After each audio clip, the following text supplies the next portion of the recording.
Como les decía en la anterior clase, según el cronograma teníamos que ver otras enfermedades, pero yo creo que este tema es de mayor importancia, esto por el aumento de incidencia acá en la ciudad de Cochabamba. Antes que no se escuchaba o no se esperaba algo similar. Me refiero a lo que es todas las enfermedades englobadas en los que son las arbovirosis. Las arbovirosis son un grupo de enfermedades en los cuales están transmitidas al ser humano a través de un vector. En este caso, pues vamos a estudiar las enfermedades transmitidas por un mosquito. Vamos a ver lo que es el dengue, lo que es el Zika y finalmente lo que es la chikungunya.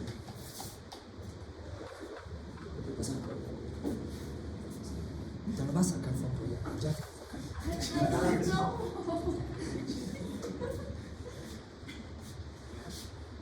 Hacia adelante, ya pues. Dale. Mira, y sí, hijo de la guayaba, a pasar la diapositiva. Vamos a empezar con el dengue, pasarlo. Dale. El dengue, sabemos bien que es una enfermedad transmitida por un mosquito. El más frecuente, pasarlo, es el Aedes aegypti. Pero también existe otro mosquito que ya se ha escuchado y ya hay casos en nuestro medio, el Aedes albopictus. El más frecuente es el Aedes aegypti. Esto es muy interesante porque el Aedes aegypti es un mosquito en el cual puede multiplicarse, dividir a cierto tipo de altura sobre el nivel del mar. Se creía que máximo podría tener sobrevivencia a 800 metros sobre el nivel del mar. Pero sin embargo, ya hace 2 años atrás, aquí en Cochabamba, que estamos a 2.300 y más o menos, pues ya hay este mosquito de y que va transmitiendo el dengue. Y no solamente el dengue, sino las otras enfermedades que vamos a ver a continuación. Por lo tanto, se ha podido comprobar el tipo de adaptación que tiene este mosquito en relación al medio donde vive.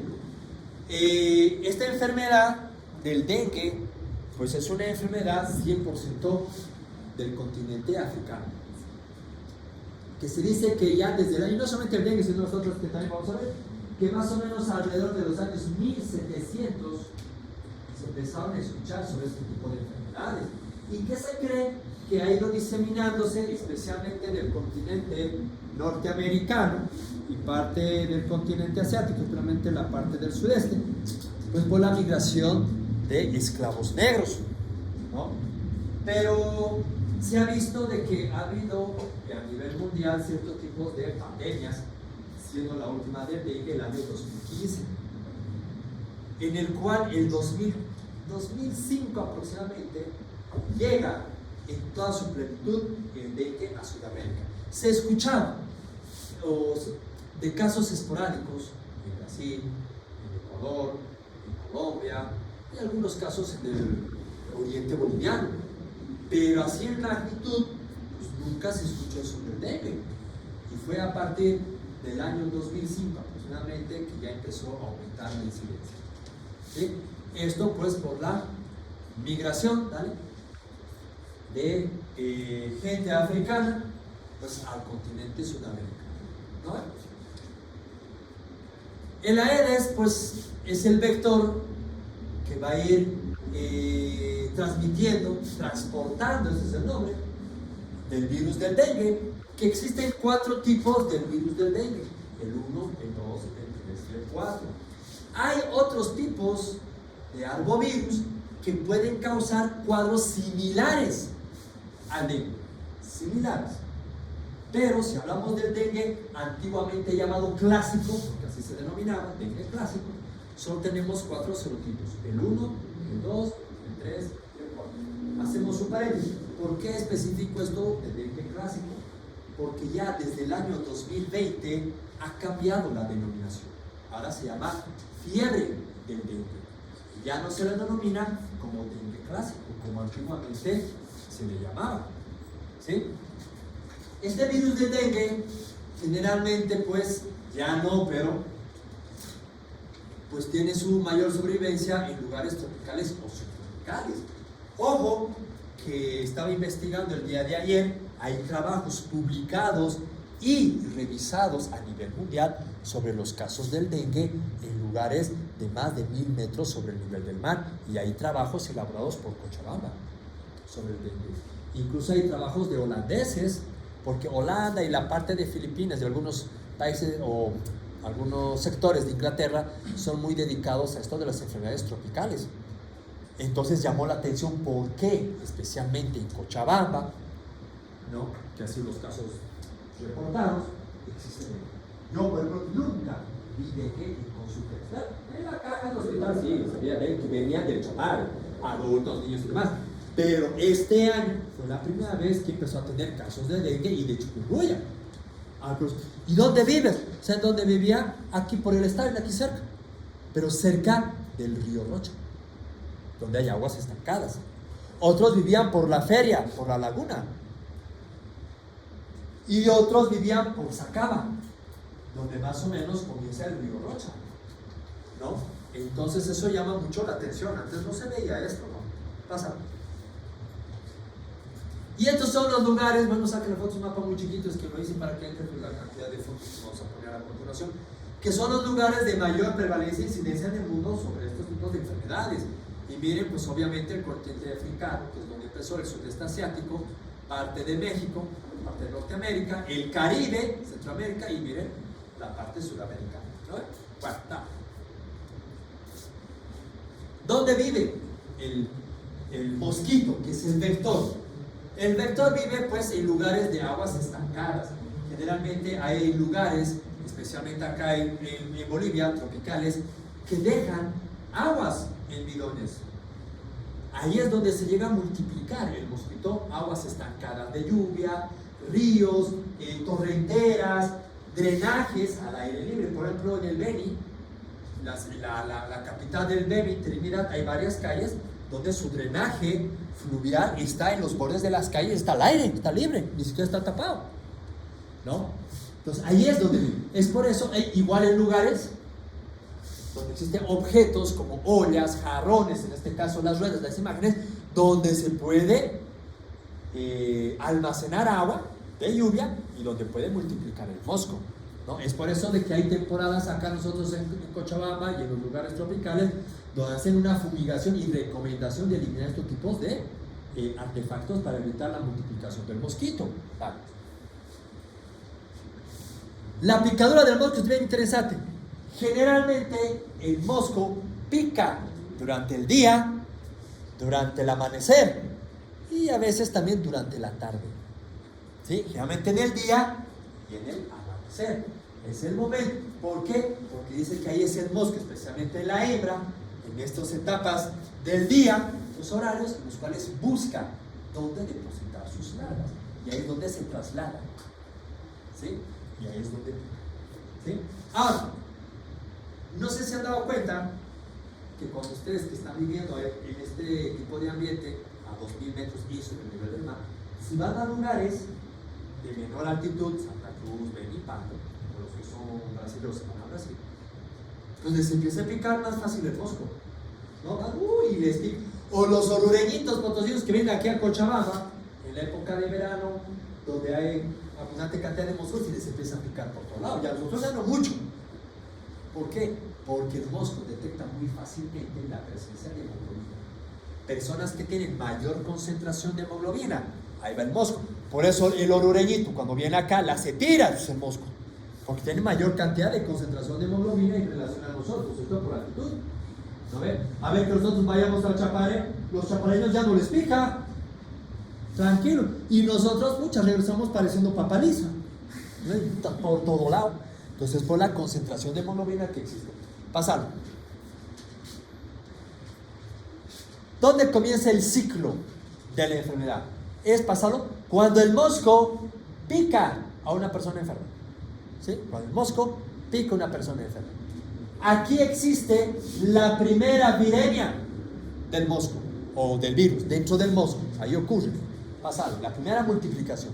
y el mosquito pica a una persona sana, ¿vale? Y esta sana se vuelve una enferma y así va el círculo vicioso. Entonces, ¿cómo llegó el mosco acá? Porque el mosco no ha podido viajar 200 kilómetros para llegar acá. Hay dos formas para que el mosco haya llegado aquí al centro de Cochabamba. Uno, que una persona enferma haya llegado acá y un mosco la haya picado. Dos, ¿y cómo llegó el Aedes aegypti acá? Porque no es cualquier mosco, ¿no ve? Entre las cosas, entre los objetos que traen las personas de Chapare acá.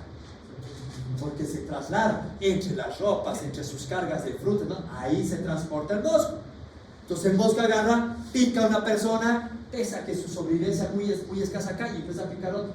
Y empiezan a multiplicarse. Es por eso que aquí en Bolivia lo han llamado como el dengue urbano, así le llaman, al dengue de aquí de la ciudad. Ya no es el dengue de allá, se lo llaman dengue urbano. Y el mosco estando acá ha aprendido ya a sobrevivir acá en la ciudad. ¿Sí? Sabía que fumigarse todos más. Bueno, hay tres formas de presentación del dengue. Lo que se llama fiebre del dengue, dengue hemorrágico y el dengue crónico complicado. Dentro del dengue crónico complicado hablamos del shock por dengue. ¿Sí? Vamos a empezar por el dengue hemorrágico. ¿Por qué? Porque este dengue hemorrágico tiene alto porcentaje de mortalidad. ¿Ya? Dale. Respecto a su incidencia, es muy similar al mapa que les mostré en un principio. El mosco vive en los mismos lugares que acabamos de hablar. Pasamos. ¿Cuándo es que se manifiesta el dengue hemorrágico? Es mucha desgracia, pero puede ocurrir que en una primera picadura y en una primera oportunidad que una persona se enferme del dengue, te dé dengue hemorrágico. Es muy raro, muy raro. Generalmente esto ocurre, pasado, en una segunda oportunidad. ¿Por qué? Por dos factores. Uno, porque la segunda oportunidad que te llega a picar el mosco, pues tal vez no va a ser del mismo serotipo. Sabemos que hay 4. Te puedes contagiar del 2, del 3, del 4 y las manifestaciones son más complicadas, llegando a desencadenar dengue hemorrágico. ¿No ven? ¿Por qué rara vez acá? Es muy raro que un mosquito llegue a transportar los 4 serotipos del virus en su organismo y que por desgracia durante la picadura te transmita 1 o 2 serotipos al mismo tiempo. ¿Sí? Por eso es mucha desgracia que te dé en la primera infección dengue hemorrágico. Generalmente es en la segunda o tercera o demás. Ahora, hay personas que en la primera picadura reportada, aparentemente, manifieste dengue. ¿Por qué? Porque a veces esas personas que viven en lugares endémicos, pues con tantas picaduras puede ser que ya hayas enfermado el dengue. Y hay casos de dengue subclínicos, que tiene una fiebre leve, picor de garganta, moco y se pasa. Y sin embargo era dengue. Entonces la segunda vez que te pica, ya hay anticuerpos circulando y tal vez ya no te manifieste el dengue antiguamente llamado clásico, como lo sabemos ver. ¿Sí? Pero si hablamos de dengue hemorrágico, muy rara vez en la primera, con mayor frecuencia en una segunda oportunidad. Pasa.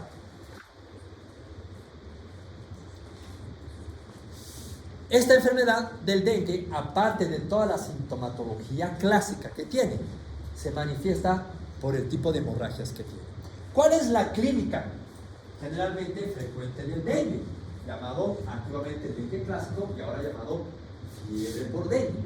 El periodo de incubación es de más o menos de 3 a 7 días después de la picadura.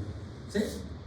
Y empiezan con fiebre llegando de 40 grados a más. ¿Sí? Malestar general, puede llegar a tener sintomatología de vía aérea superior, como picor de garganta, ardor de garganta y a veces rinorrea. Después de esa primera fase, entran a una segunda fase, donde empieza la erupción macropapular eritematosa, característico del dengue, el dolor articular, el dolor muscular llamados mialgias. Es por eso que antiguamente en los libros clásicos al dengue le llamaban la enfermedad quebrantahuesos, porque es un dolor que tienen las personas que ni siquiera se pueden mover. Tanto así que el dolor no solamente es articulaciones musculares, sino también hay una hipersensibilidad en la piel.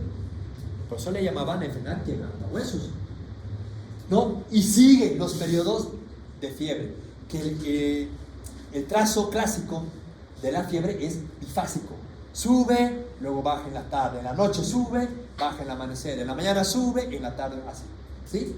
Es característico la fiebre bifásica. Luego que entra una tercera fase, ya se va disminuyendo la sintomatología hasta que sale solo. Pero si a esta sintomatología se suma cuadros hemorrágicos y si no se diagnostica de forma oportuna, tiene alto porcentaje de mortalidad. Pasamos. La patogénesis. Todo ocurre pues con la picadura del mosquito. ¿Sí? Agarra durante la picadura el mosco. Ahora, no es que el mosco te va a inocular el virus en sí, sino que el mosquito, cuando pica, deja una especie, llamémoslo, no me acuerdo ahorita la proteína exactamente, ¿no? Es una especie de anestésico que coloca durante la picadura.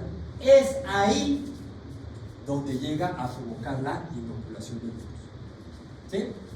Y esta inoculación del virus hace que se despierte todo nuestro sistema inmunológico, especialmente a las células mononucleares. Empieza la fagocitosis y el virus se llega a dividir, a multiplicar dentro de los mononucleares, ahí adentro. Luego son liberados, empieza a despertar todo el sistema inmunológico, tanto humoral como celular, provocando una extravasación vascular, una destrucción del endotelio, provocando toda la sintomatología clásica del dengue. Vamos a ver otra imagen donde vamos a especificar más claramente esto. Pasamos. Aquí hay dos elementos muy importantes para la destrucción del endotelio vascular.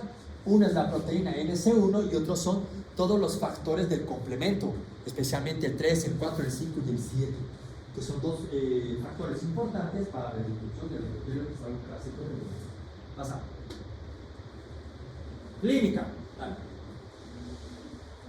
En la primera fase, pues tenemos la temperatura, lo que les decía, que es de 40 grados a más. Dale. Segundo, cefalea retroocular, muy similar a veces a los que sufren de sinusitis. Pásalo.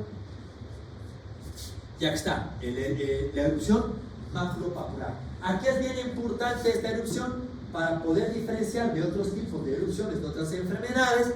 Pues cuando tú haces una digitopresión durante el eritema, se pinta o se colorea de blanco. ¿Sí? Pasa cierto tipo de tiempo y luego nuevamente se empieza a colorear rojo. Es algo, un signo que nos ayuda en el diagnóstico. 8, pasado. Mialgias, pasado. Artralgias, pasado. Y bueno, lo que les decía, toda la sintomatología de vía aérea superior, como un resfriado, rinofaringitis. Dale.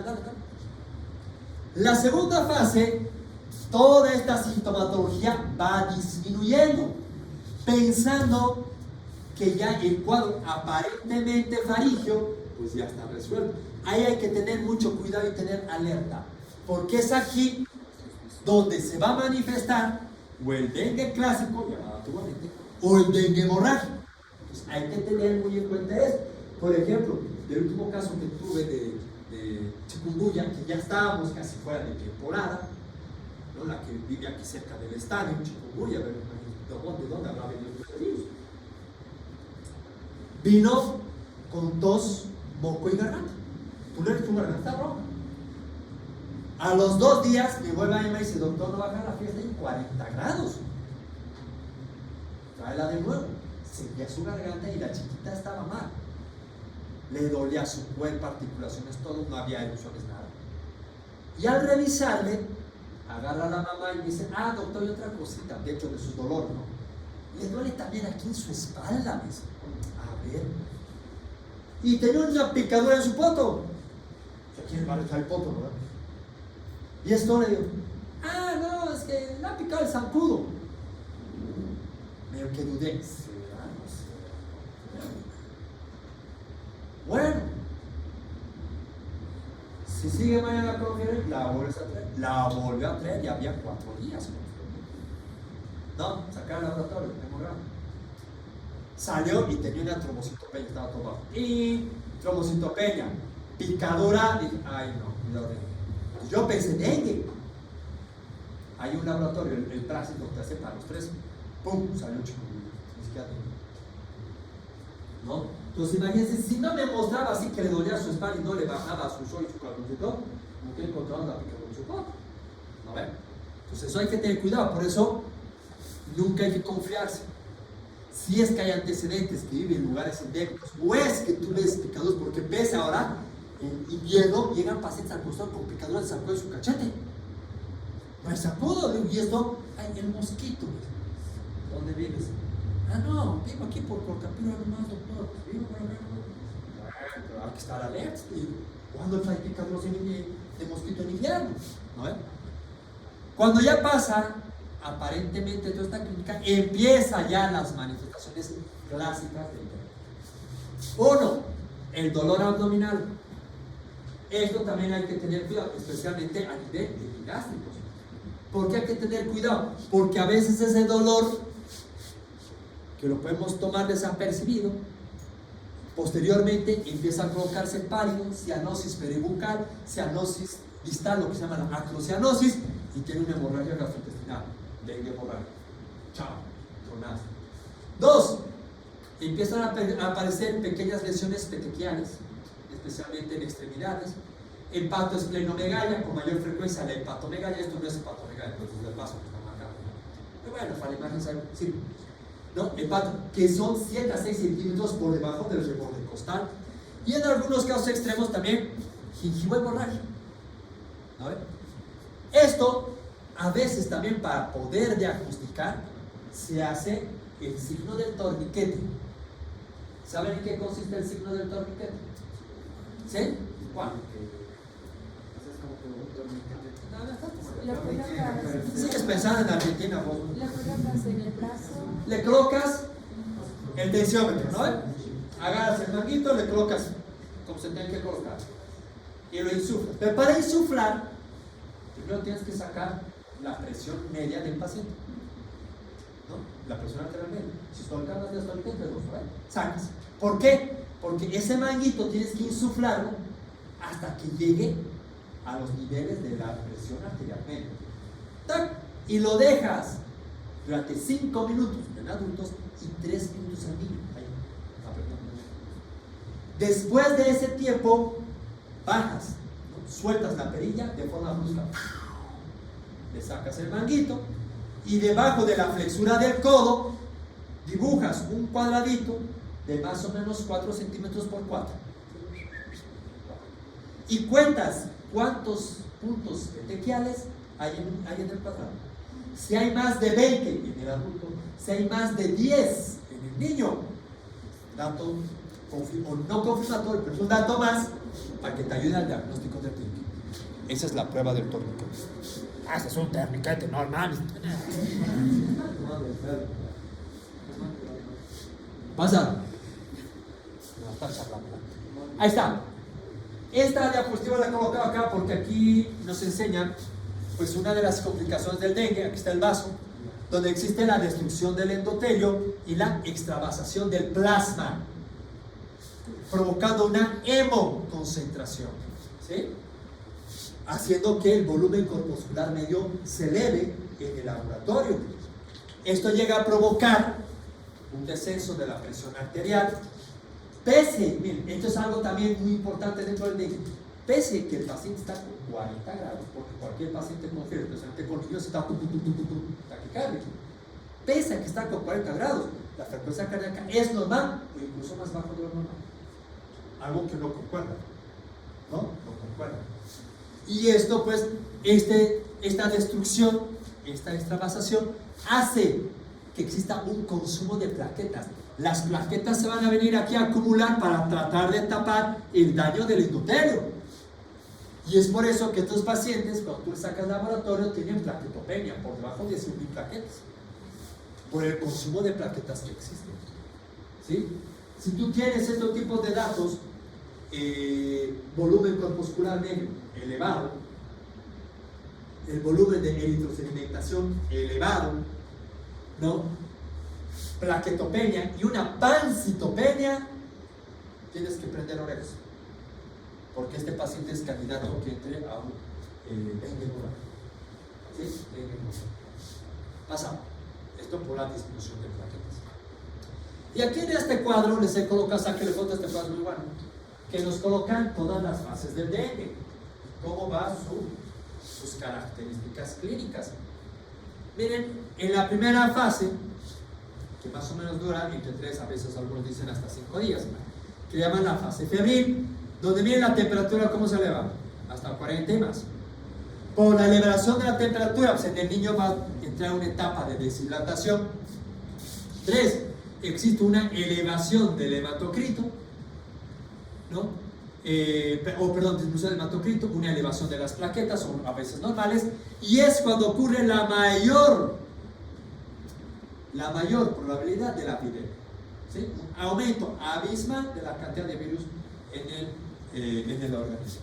La segunda fase, que es la fase crítica, que dura otros 3 a 4 días, miren, hasta más o menos el 6º día, en el cual la temperatura o se normaliza o llega más bajo de lo normal. 2, el paciente ya no está deshidratado, o puede entrar a un dengue hemorrágico y entrar a un shock hemorrágico. El hematocrito, miren, el hematocrito empieza a elevarse. ¿Esto por qué? Por la hemoconcentración, plaquetas de consumo, empieza a bajar las plaquetas, y la viremia desciende y empieza la formación de los anticuerpos, primero el IgM y posteriormente el IgG. Y la tercera fase, si es que el paciente sale estable de la segunda, entramos a una tercera, donde la temperatura ya está todo normal, ya ha habido una buena reposición de líquidos, las plaquetas se empiezan a recuperar, el hematocrito desciende a sus valores de normalidad y empiezan a aparecer la presencia de los anticuerpos. El IgM desaparece y el IgG es el que se mantiene, y el IgG puede durar hasta 3 meses. ¿Sí? Hasta 3 meses de duración. Esto hay que tener pendiente, porque a veces cuando hay pacientes que empiezan a tener una sintomatología similar al dengue, pues le piden anticuerpos al IgG. Pero si tú le preguntas al paciente, posiblemente haya enfermado 2 o 1 mes hacia atrás. ¿Sí? Diagnóstico. El diagnóstico, pues, no es 100% clínico, pero sí podríamos decir un 80%, pues nos ayuda mucho la clínica. 1, preguntando si vive en lugares endémicos, picaduras, etcétera, etcétera. 2, los laboratorios. En el laboratorio no tenemos acá, pero se puede hacer detección del ARN viral a través de la reacción en cadena de polimerasa o la presencia de anticuerpos, que esto es lo que se utiliza, ¿no?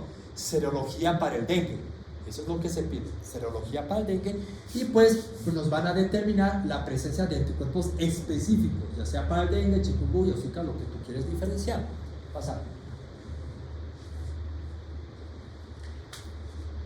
En el tratamiento, pues, miren, depende en qué estadio clínico se encuentra el paciente.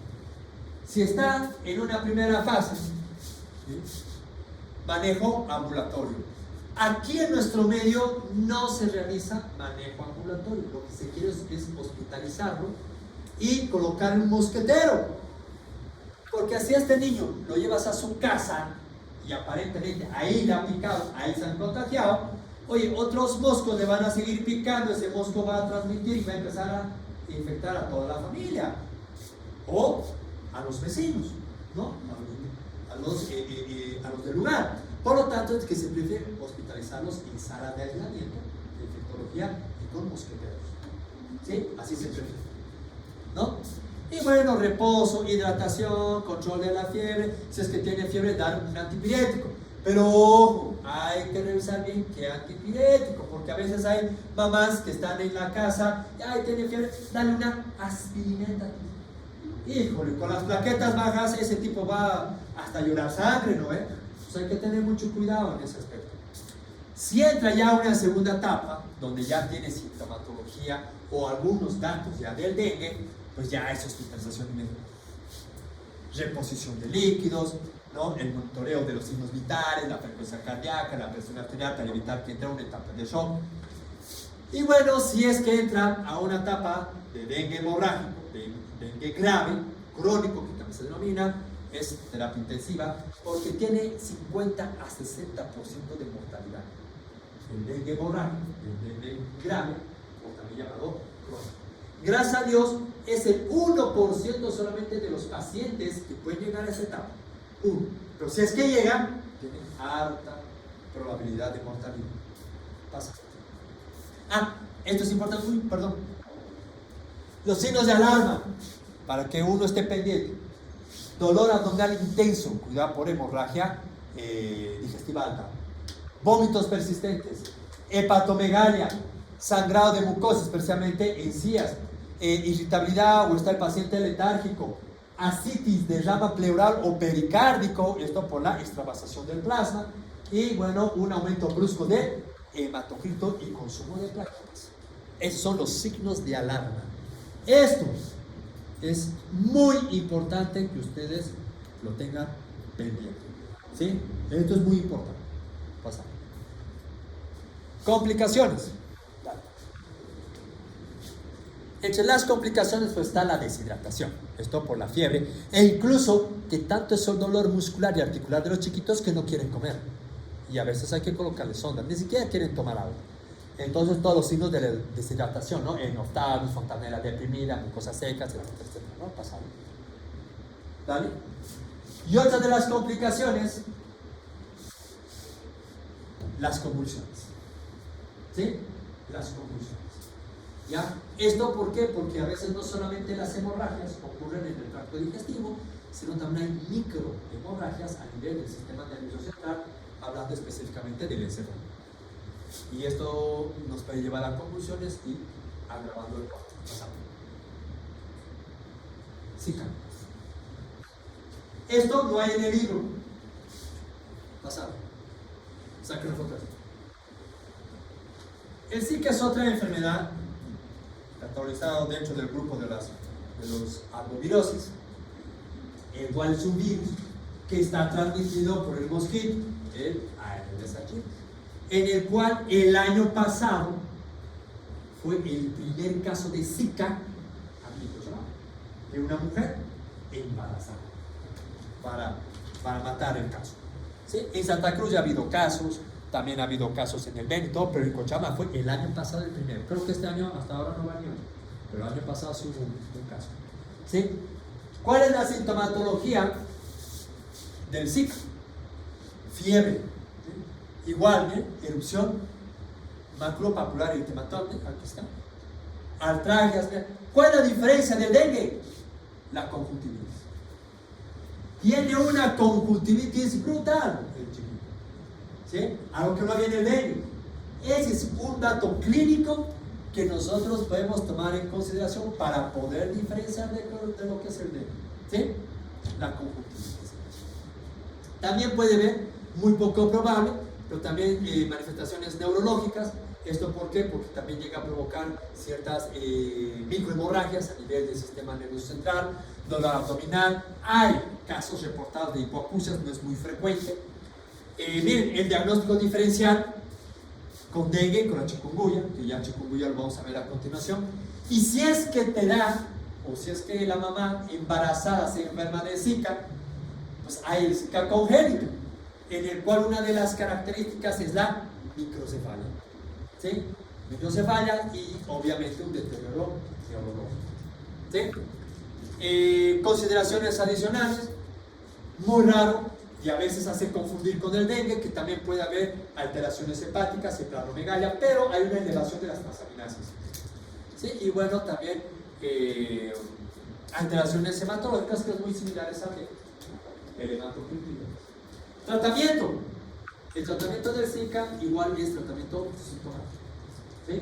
Síntoma muy similar al de fiebre del dengue. Pasa. Y aquí está. en el Zika congénito, la microcefalia, viene una micrognatia muy parecido a lo que es el síndrome de Pierre-Robin, ¿sí?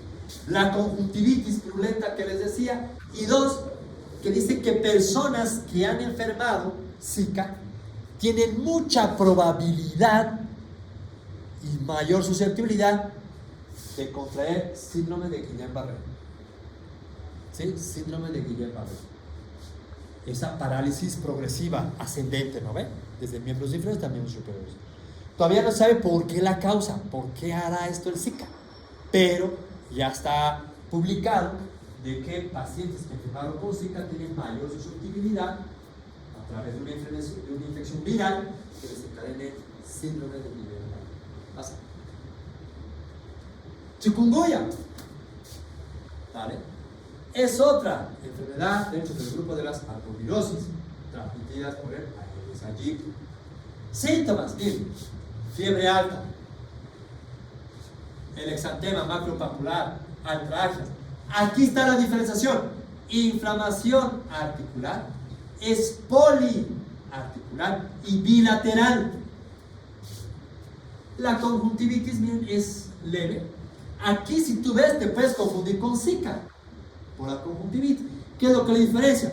El edema en las articulaciones. ¿Y qué es poliarticular? Que afecta a varias articulaciones al momento, y edema, hinchazón a nivel de las articulaciones. Tiene también sus problemas neurológicos.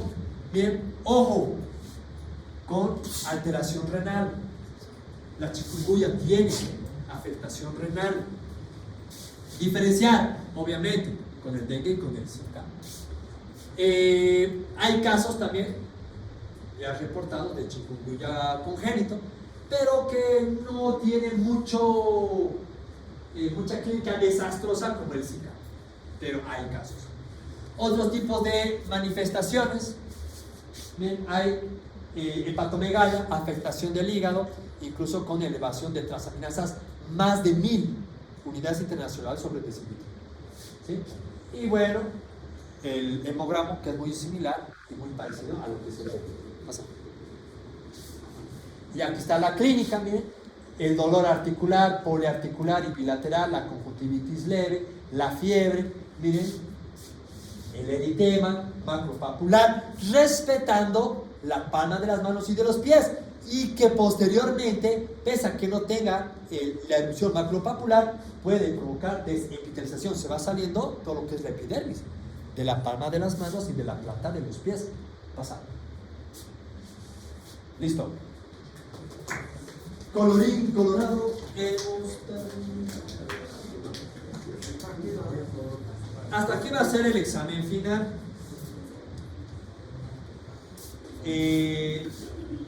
Ya la primera semana ya hemos hablado con la doctora sobre el temario del examen final.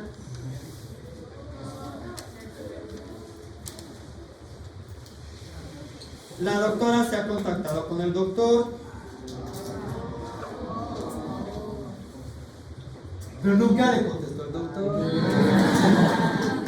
No, hablamos y bueno, primero yo le comenté que ya he hablado con algunos alumnos que pues los temas que habían llevado con el doctor, que había muchas dudas todavía, que había muchos cabos sueltos, que no se sugería tomar, entonces digo, no, sí, no hay problema, ¿ya? Entonces solamente va a ser el segundo parcial y esto último que nos vamos a hacer. ¿Ya? El sábado es, ¿no? ¿Este sábado? ¿Este? 8. A ver, yo estoy así. ¿Y por qué les están poniendo en la mañana? Cuando sabes voy a colocar 11. Es que la 11 es a las 12. Vamos a sacar el examen.